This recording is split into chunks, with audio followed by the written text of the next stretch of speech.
yabamenyekera cyane.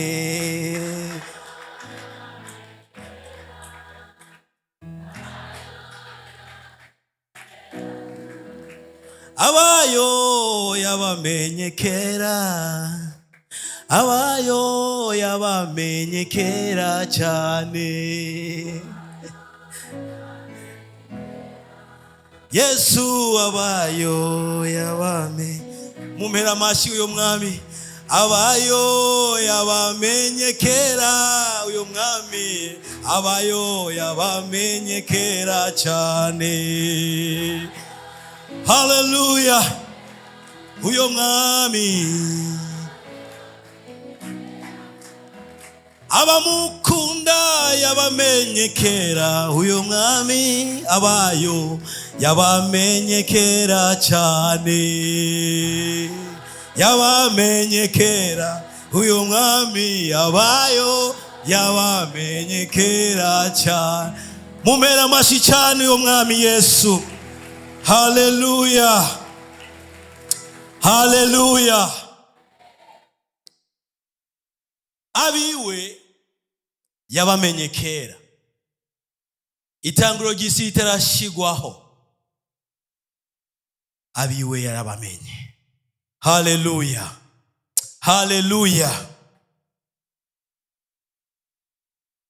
Urashobora kuba uri kuravuga ubutumwa bwiza, ukabwira abantu kwizera Yesu, kumwakira, kuva mu vyaha, guhinduka, gukizwa, bakiyumvira ngo ni migani, bakiyumvira ngo ni bitito, abandi bakabifata uko bagomvye, abandi mbere baca bakubwira ngo jewe Imana iranzi, jewe Imana iranzi.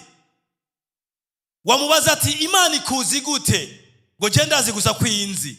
Ariko nagomba ndakubwire, abayo nabizeye Yesu nk'umwami n'umukiza. Hallelujah. Abayo nabayihaye ubuzima bwabo kugira ngo abariyo ibuganza, abariyo ibutegeka, abariyo uburongora. Abo nibo abayo. Imana ishimwe cyane. Kandi abayo hari kibanza, hari ahandi hantu babikiwe kuzoshigwa, mu kibanza cy'umunezero w'ibihe bidashira. Amen. Ndiko ndasenga menye ko uyu munsi nzohamagaza imbere y'abantu mwubashwe, abantu b'Imana, mwaje mu ngoro yayo kuyirondera. Navuganye nayo mu buryo bw'ijambo. Imana irama ijambo. Hallelujah, amen. Imijambo rivuga ngo hazokira uw'Imana izi, hazokira uw'Imana izi. Amen, amen. Iryo ni ijambo abantu benshi bakunda gukoresha. Iryo ni ijambo abantu bakunda gukoresha iyo hagize nk'imodoka igira isanganya, abantu bakimirambika ngo ngaho. Hari igihe umuntu aza abaravye akavuga ngo nukuri haza gukira uw'Imana izi. Bariko baravuga gutyo, sinzi ikintu baba bariko baravuga cyangwa icyo baba bagomba gushikako, ariko nagomba ndakubwire iryo jambo ntacyo rimaze, nta nicyo rifasha muri uyo mwanya, kuko ab'Imana izi nabizeye Yesu nk'umwami n'umukiza, nabamuhaye ubuzima bwabo ngo abuganze. Hallelujah. Yohana 10:14 ubutumwa bwiza avuga ngo ni jewe mwungere mwiza, ndazi izanje n'izanje ziranzi, Imana ishimwe cyane. Abakristo abamwizeye Yesu arabazi, kandi natwebwe nyene turamuzi, nitumukekeranya. Oya, turamuzi. Warakijijwe, uramuzi, kandi nawe nyene arakuzi. Iyo ndiko ndafasha abantu ibijyanye no kwizera Yesu no kumwakira no kuvyagwa ubwa kabiri, ndakunda gukoresha aya majambo cyane. Ndiko ndababwira ko hari itandukaniro ryo gusenga n'itandukaniro ryo gukizwa. Mu masengero hari abantu benshi baza gusenga bavuye hirya no hino, yamara bagasenga batarakizwa, arabapagani. Kandi abo nta muntu n'umwe ashobora kuba kwereka ngo n'uyu canke n'uyu, ariko Yesu arakuzi. Kutarakizwa, arakuzi ko wakijijwe, arazi ko wavyawe n'Imana ubwa kabiri, arazi kuri kuraja mu ijuru, ariko kandi arazi kuri umupagani wo mu rusengero utigera uhinduka. Ijambo ry'Imana rivugwa ku murango no mwijoro iminsi yose, ariko wewe ukomeza ubupagani bwawe iminsi yose, ntuhinduka. Yesu arakuzi.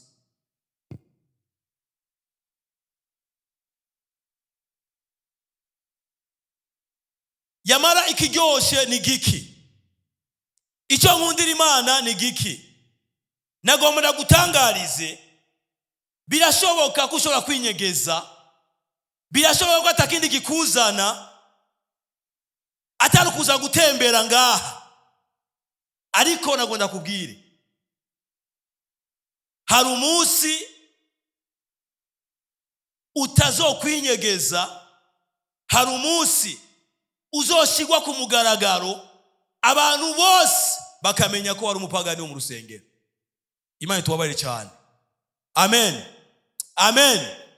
Bazobimenya ko wari umupagani wo mu rusengero, bazobimenya.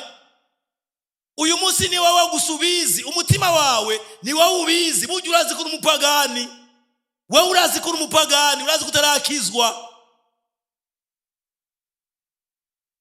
Kuko ijambo gukizwa ni uguhinduka.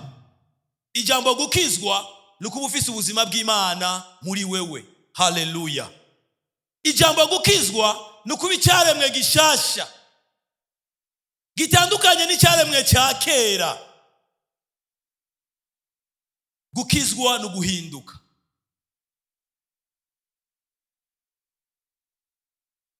Hazokira uw'Imana izi. Haleluya, haleluya. Ngomba dusome amajambo dusanga mu gitabo cy'Itanguriro 6:5.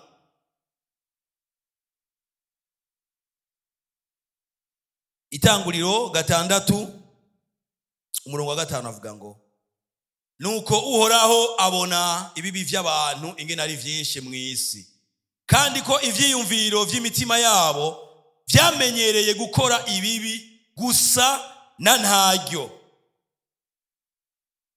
Umurongo w'8 uvuga ngo, ariko Nowa we Uhoraho aramushima. Imana ishimwe cyane. Haleluya.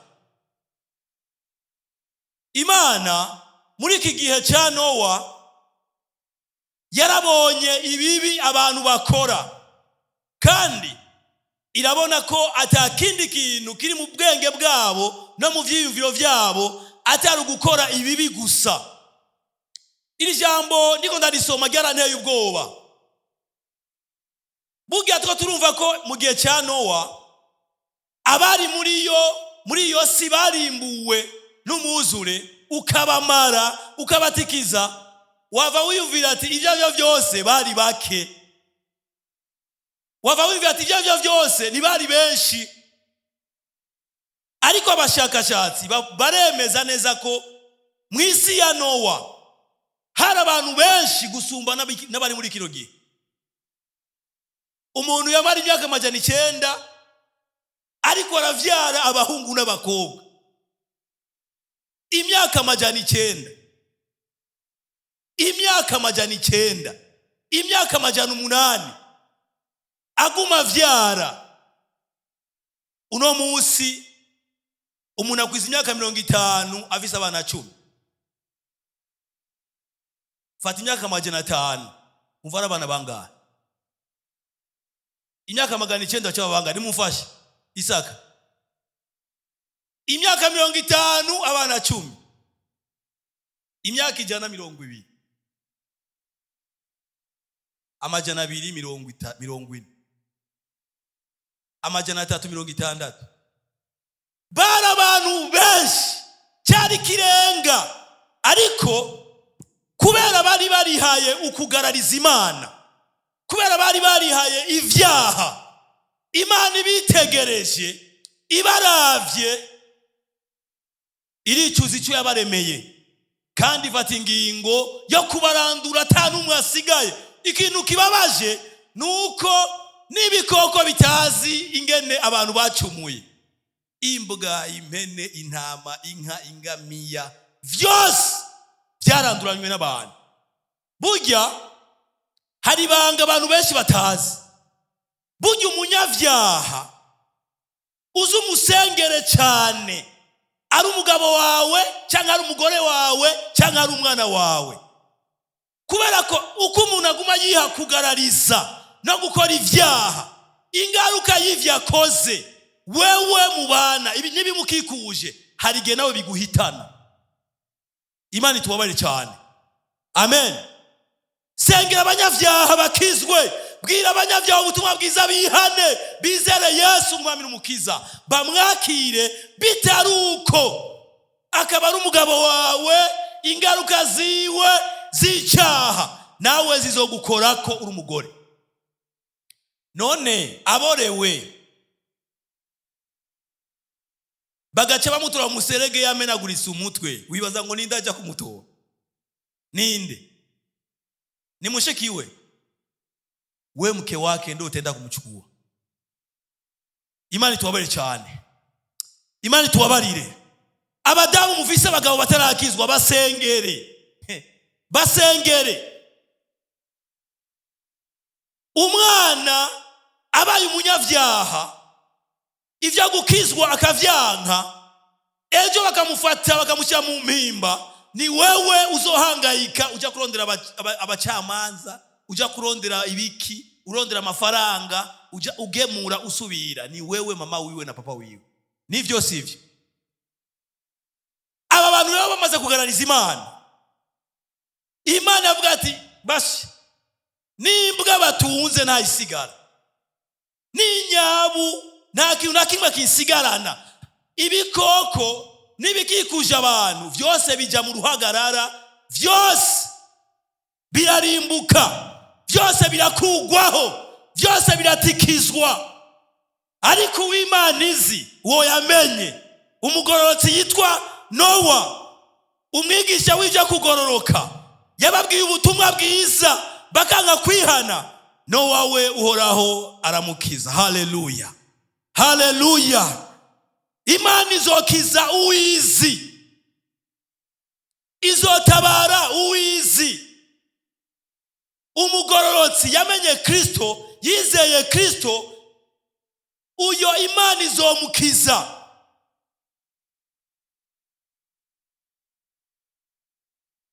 Indwi 23 havuga ngo mwitanguriro, ibifise ubugingo vyose biri ku isi biraherengetezwa, uhereye ku bantu, ku bikoko, ku vyikwega hasi no kubiguruka mu kirere, biherengetezwa ku isi. Nowa abari wasigara wenyene hamwe n'ivyari kumwe nawe muri bwa bwati. Imana ihabwa icyubahiro. Haleluya, haleluya. Ndatangariza abapagani, ndatangariza abantu batarizera umwami Yesu, ngo hazokira, hazorokoka abana b'Imana, abakijijwe, abacungwa n'amaraso ya Yesu, abihanye ivyaha vyabo, abahaye ubugingo bwabo Kristo. Abo ni wabiteze gucungurwa bonyene. Imana ishimwe cyane. Amen.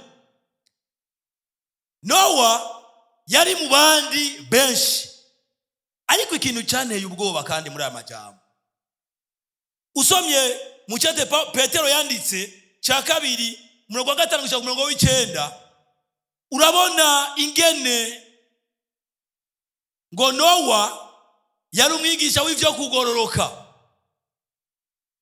Ubu bwato abahinga cyangwa abashakashatsi mu vya Bibiliya n'abigisha baravuga ko bwoba bwarakozwe mu myaka hagati ya 75 n'imyaka 120 ubwato buriko burakogwa.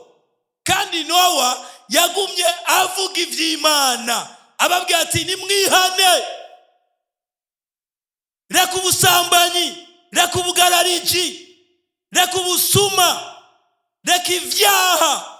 Imana igiye kubihora, Imana igiye kubihana. Imana yababajwe n'ivyo murimwo, nimwihane, nimubivemwo, nimubireke, ahubwo nimuze mumfashe tubaze ubwato, kugira ngo abazoba bemeye ubutumwa bwanje ndababwira mukihana, baze mu bwato dukire. Imyaka 120 Nowa ariko aravuga ubutumwa bwiza. Jewe hari ikintu cy'amakintangaza, harabuze n'umwe yihana. Mwebwe murumva iyisi? Mwebwe murumva iyisi neza, murayumva? Imyaka 120 harabuze umuntu n'umwe yihana. Mwebwe murumva iyisi? Imyaka 120 ubutumwa bwiza buvugwa ku murango no mwijoro, harabura abantu bihana. Namye niyumvira, none ntabavuga butumwa bandi muri iki gihe cyane uwo bari bahari? Ntabari bahari? Birateye ubwoba, birateye ubwoba. Ntabandi bari bahari.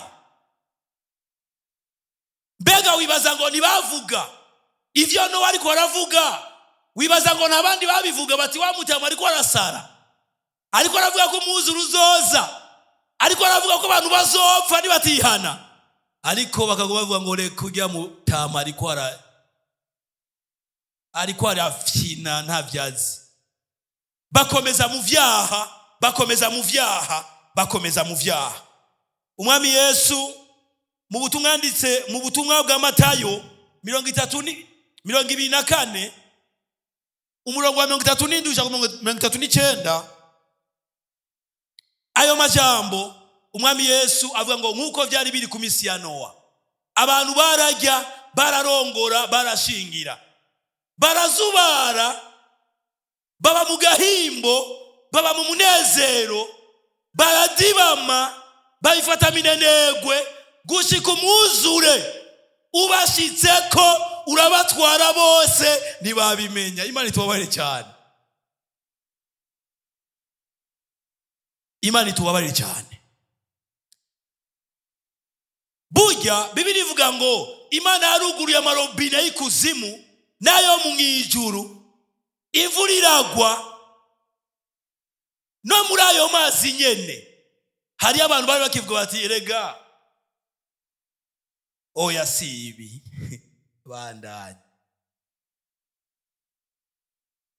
No muri iyo mvura nyene uko amazi yabarengera akabashika, ari bavuga oya sivyo, erega no mwishengero aravuga ngo erega ngo ivyo vya Yesu sivyo. Isi yuzuyemwo abantu badashaka ko Yesu agaruka, abantu batifuza ko umwami Yesu agaruka, ariko ngo nkuko byari biri mu misi ya Nowa niko bizoba biri no mu kuza k'umwana w'umuntu. Imana ishimwe cyane. Amen. Umwami Yesu rero agiye kugaruka, uvyemera cyangwa utavyemera, ubigomba cyangwa utabigomba. Abasenga mukuri bazokira urubanza Imana igiye guca vuba. Abasenga mu buryarya bazoherengetezwa. Nico gituma nitufise umwanya wo guhenda abantu, ntidufise umwanya wo kubwira abantu ivy'imigisha gusa n'imihezagiro, ariko twuzuranye abakristo b'abapagani, abantu badasenga vy'ukuri, abasuma, abasambanyi, imboregwa. Twuzuranye abantu badakunda gukora, abakinyi b'akamari gusa. Twuzuranye mu masengero abakobwa barongowe abapastori batazi. Murabizi ko ivyo bibaho? Murabizi? Mu masengero harimo abakobwa bamwe bamwe barongowe abapastori batazi ko barongowe.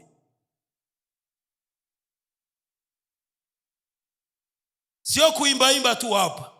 Unaimba tu lakini uko mke wa mtu. Hari abasore ngaha baguma mu vya Yesu n'ukwihana no kwizera Kristo ngo bakizwe, badakizwa baguma muri vya bindi nyene. Dutunze abasore b'abagabo ngaha, abasore b'abagabo ngaha banaimba watumikia Mungu lakini ni wazee, bafise abagore nta ndwi nimwe adasambana.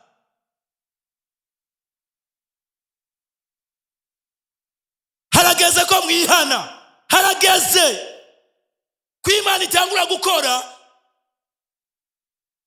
abantu bagakangurirwa kuyimenya no kwirondera, atari kuza guhenda abantu ngo murasenga cyangwa urasenga udasenga.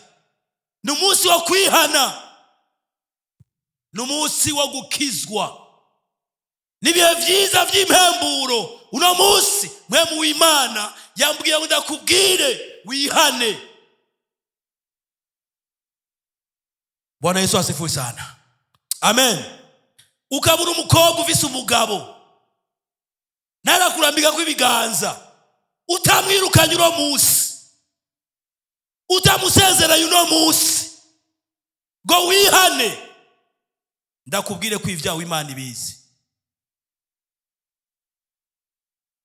Ukabura umusore ufise umugore, igihe cyose umukeneye ari kwishura mu telefone akaza, hari abakobwa basigara ibijuju ku mashuri kubera batwawe ubwenge n'abagabo b'abandi. Baraga telefone kari kwishure, kandi aho birababaje n'abari muri kaminuza. Urazi ko uri muri kaminuza babika ijuju. Kuba uri muri kaminuza, umugabo wundi mugore cyangwa umusore akagutelefona ngo ndagukeneye ubunyene, ugaca uzinga ibitabo ukabwira umwigisha ngo ndagwaye, ugaca gusambana. aho unakiriwe. Imana itubabaye cyane. Hazokira uw'Imana izi, uwizeye Yesu. Mu gihe cya Nowa bararimbutse, nta n'umwe yasigaye. Nutihana nawe uzorimbuka.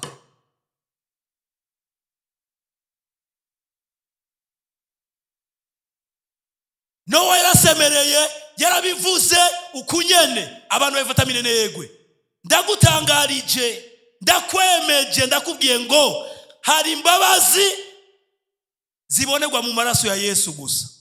Imana ishimwe cyane. Uyu munsi birashoboka gukizwa. Abakinyi b'akamari dufise mu isengero ni benshi, abagabo mukina 1xbet. Abantu mutagomba gukora, mugomba ivya gusa. Amatelefone yanyu yuzuyemo amahera, mukinisha akamari gusa. Kuva uno munsi ijuru Imana nkorera, umukristo wo mu Kigobe uvise ubutumwa, Mana azosubira kukina 1xbet, umuzungu yazayamuge yose niporasera ayidandaze. Ndagutangarije kuva uno munsi nta handi umuzungu azoklika, ni kurya amafaranga yiwawe n'imuzuza wazike byose abimari.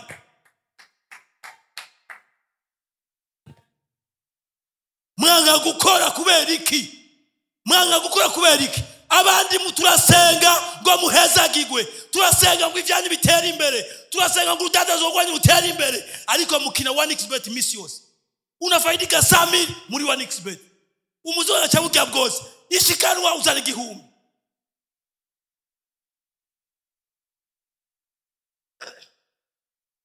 Uviliza hari abantu muri iyi ndwi mwari wa mafaranga n'umuzungu, ariko mwishikanwa mwabuze nayo mutanga. Bebasha mvuge ngo Mana nusure kubana rumwe. Nigiye cyo kugarura ubwenge. Yesu ashimwe cyane. Haleluya. Bwira umuntu mwicaye ati nigiye cyo kugarura ubwenge. Mubwire ati nigiye cyo kugarura ubwenge wamwigemewe. Ujya muhungu si umugabo wawe. Mubwire ati nigiye cyo kugarura ubwenge. Mwambie. Mubwire. Haleluya. Haleluya. Haleluya. Haleluya. Umviriza, bwira uwo muntu mwicyanye ngo nigiye cyo kugarura ubwenge. Ishengero rikwiye gutunga abantu bafise ubwenge, babona igihe kigeze, bihana, baretse ibyaha, maze Imana ikabakoresha ibitangaza n'ibikomeye. Haleluya. Haleluya. Nigiye tugomba gutangura kurambika ibiganza ku bagwaye amadayimoni akava mu bantu. Nigiye tugomba gutangura gusenga no gukora ibitangaza ku bwa Kristo. Ariko kandi nigihe Imana igomba ko wowe uhinduka. Amen. Amen. Amen. Wa mugore we ugira siyo zitatu. Ukajia Filiberi, ukajia Muyomba, ukajia Uviriza. Hagarika mu izina rya Yesu. Gira siyo mugabo wawe, hanyuma ushime Imana. Alo. Alo. Bwana Yesu asifiwe sana. Bitaruko ivyawe Imana irabizi vyose.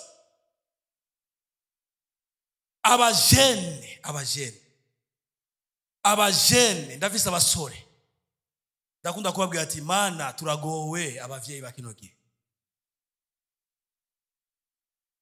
Abajene bacu muri ko murarongora abakobwa barushe. Abakobwa barushe. Nubu afise imigambi yo kuva ngaha akaja gusambana. Abakobwa barushe. Abajene bacu imbere ko murongora muze murasenga cyane.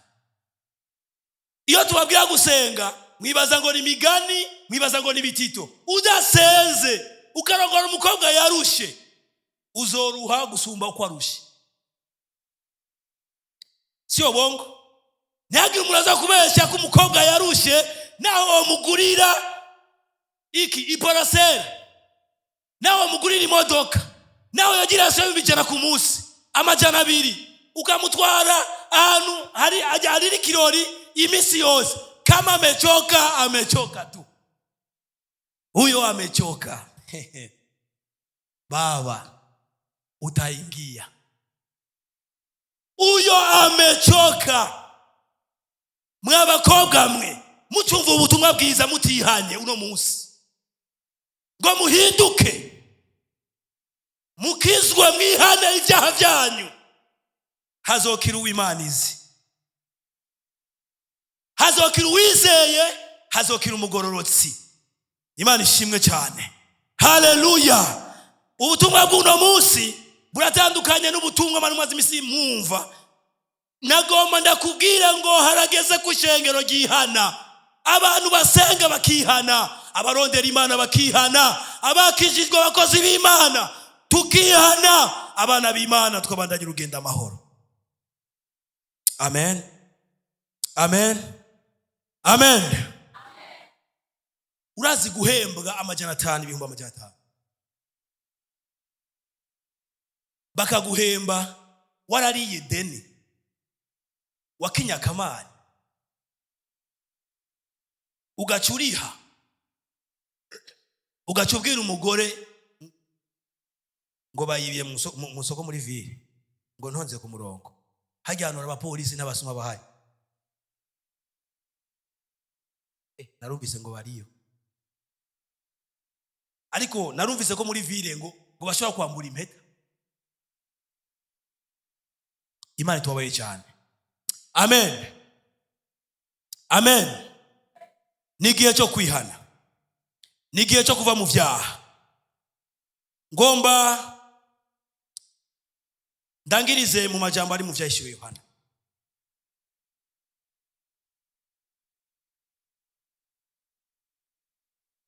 Mirongo 2:11-15 avuga ngo mbona intebe nini ya yera, mbona n'ivyagiyeko, isi n'ijuru bihunga mu nyonga hayo, aho vyahora ntihaba hakiboneka.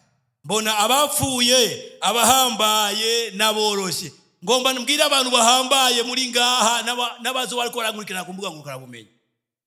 Umuntu ahambara mu mwanya wiwe, ariko Yesu niyaza mwe bote chini ya ulinzi.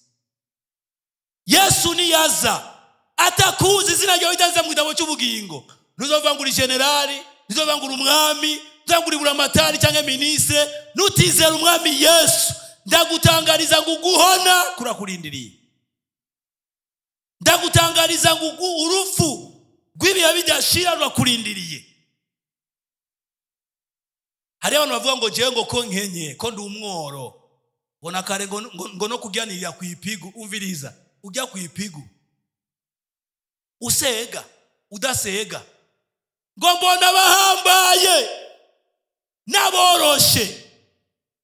Urumva Imana nizoranga, urumva ngo wewe ngo wavuke mu muryango ngo bayabaye ngo canke ngo wagendana ubumuga, urafise amatwi yo kumva ko Yesu agukeneye ngo agukize. Imana ishimwe cyane. Urugendo dwaruka igihanga twarabonye impumyi, murazwa ishura ry'impumyi. Narahuriyeho n'impumyi, ndayiramukije, ndabwiye ati Yesu ashimwe cyane. Ikirambira ngo ndakumvise. Ngo nuri pastori Isayi, ngo ni wowe wamfashije ivy'ubutumwa bwiza bwo kwihana, ngo muri tujijuke. Bwana Yesu asifiwe sana. Haleluya. Nana kwa ari impumyi ikabayize umwami Yesu, woga ufise amaso, uzova ngo nguruva ngo je ngo nari mufakazi, ngo nari mfuvyi. Utizeye Yesu ngo mbona bahambaye n'aboroshe. Bahagaze imbere y'iyo ntebe, ibitabo birazingurugwa, kandi ikindi gitabo kirazingurugwa, nico gitabo cy'ubugingo. Abapfuye bacigwa imanza z'ivyanditswe muri ivyo bitabo zikwiranye n'ivyo bakoze. Ikiyaga kigarukana abapfuye bo muri cyo, urufu ni kuzimu bigarukana abapfuye bari muri ivyo. Bacigwa imanza zikwiranye n'ivyo umuntu wese yakoze. Rufu na kuzimu bateregwa muri cya kiyaga cya kumuriro. Ico kiyaga cya kumuriro nico rufu rwa kabiri. Kandi umuntu wese atabonetse ko yanditswe muri cya gitabo cy'ubugingo, ukuvuga ngo atabonetse ko Imana imuzi, ateregwa muri cya kiyaga cya kumuriro na macho yako hivi. Urabona uko tuvuga ubutumwa bwiza ukaguma uraba, uzinjira indani n'amaso yawe uko nyene uraba. Nigihe cyo kwihana rero, nigihe cyo gukizwa, sigihe cyo kuguma uza mu rusengero ugasubira gusambana, uza mu rusengero ugasubira kwiba, uza mu rusengero. Ubu hariho n'abarozi mu rusengero, akandi abuzi wara araroga. Uroge cyangwa ureke, ninatangaza injili ya Yesu. Bwana Yesu asifiwe sana. Amen. Abantu musengera abakozi b'Imana, kandi mwadusengeye, Imana ibaha umugisha. Amen. Ndarangije. Hazokira uwimanizi. Abaririmbyi nibaza. Wewe uriyizi, nimba uri umupapa uriyizi, nimba uri umumama uriyizi, ingeso zawe n'ibikorwa vyawe naho aba mubana cyangwa mugendana batobimenya. Imana ngo yaramenye ibikorwa byabo mu gihe cya Nowa, irabona ko atakindi bamogoreye gukora ivyaha gusa. Iki kintu kirababaje ngo gukora ivyaha gusa, nuvuga ngo n'umuntu akora ivyaha ibibi atiyumvira ko Imana iriho, ko Imana izomuhana, ko Imana izocira urubanza ibikorwa vyiwe. Ariko Imana ishimwe kubwa Yesu Kristo, umwagazi w'intama w'Imana. We yatanzwe kugira ngo abitahuye bakamenya ko bari abanyavyaha baje kuri Yesu, noneho bakira urubanza rw'Imana, bavyagwe n'Imana ubwa kabiri, bakizwe. Imana ihabwe icyubahiro. Ndatangariza abagororotsi ngo hari umunsi Yesu aturindiriye wo gutabara. Imana ishimwe cyane. Tuzokugwa muri iyi mibabaro, tuzokugwa muri aya magorwa, tuzokugwa muri ibi bibazo, tumusanganire mu kirere. Ariko kandi ndagutangarije wowe uri mu ishengero, mbere wowe waranakijijwe ariko udahinduka, umviriza, ntuve ngaho utihanye. Hagarara ku maboko yawe dusenga Imana. Hari ivyo wowe umugabo watazi ariko wewe uzi, ivyo mama wawe atazi ariko wewe uzi. Hari babakinyi bakamari mwese, ndazi ko ngaha hatabuzemwo n'umwe. Haguruka, nigihe cyo gutabagwa, twature n'akazi ku buzima bwanyu, mutangure kuronka ibivuye mu maboko yanyu. Imana ihabwe icyubahiro. Imana ishimwe. Ashi.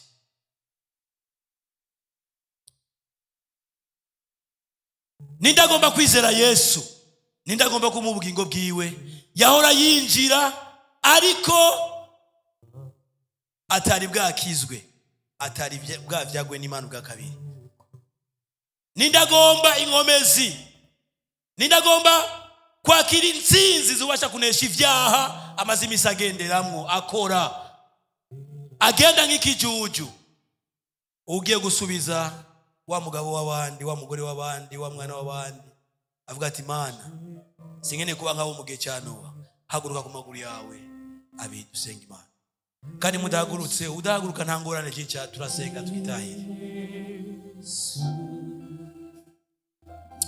Unamika amaso yawe, reka kuraba abandi, raba umutima wawe. Unamika amaso yawe, unama baza umutima wawe ati mbega ko nakijijwe, ubwo ndakora ibitunganye n'ibigororotse.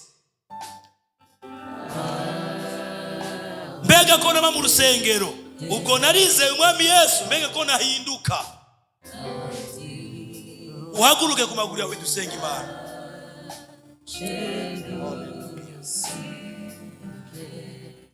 Makwegera intebe yawe, Imana imbabazi.